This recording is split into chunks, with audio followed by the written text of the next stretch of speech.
Assalamualaikum warahmatullahi wabarakatuh. Perkenalkan, nama saya Sabrina Lenovita dari kelas 11 IKM 7. Kali ini saya akan membahas pembelahan pada masa sel mitosis.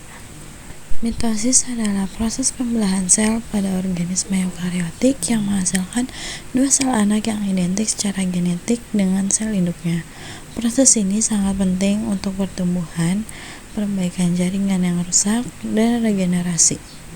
Mitosis melibatkan pembelahan inti sel nukleus yang diikuti oleh pembelahan sitoplasma.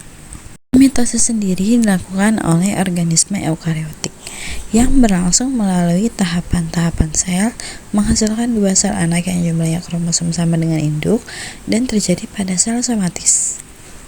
Selanjutnya di sini ada proses pembelahan. Yang pertama itu ada profase. Kromosom sudah mengganda, kemudian memadat, membran inti mulai rusak dan menjadi bagian-bagian kecil. Yang kedua itu ada metafase. Kromosom berjajar pada bidang pembelahan. Dan yang ketiga ada anafase.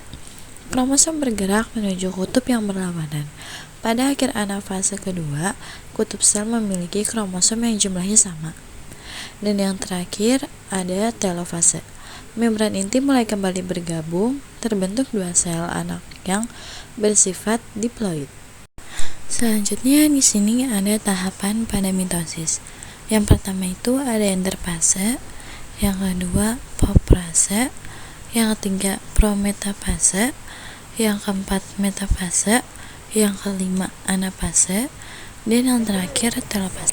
Selanjutnya itu ada interfase. Tahapan interfase merupakan tahapan persiapan yang esensial untuk pembelahan sel karena pada tahap ini kromosom direplikasi.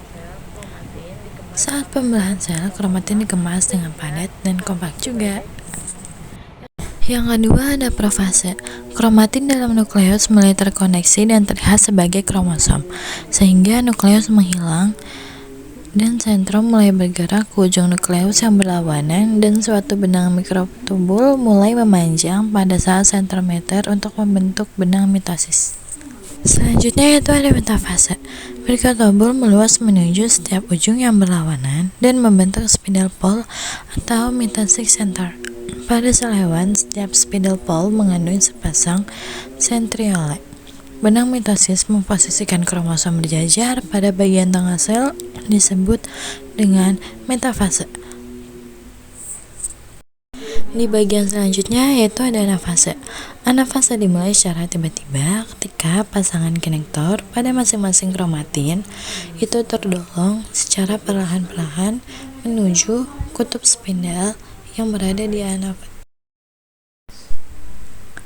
Tahap terakhir yaitu ada telofase. Fase ini merupakan fase akhir pembelahan dengan ciri-ciri sebagai berikut, yaitu benang-benang kromosom sudah berada di kutub masing-masing yang semakin lama semakin menipis. Sampai sini pembahasan materi saya terhadap sel mitosis.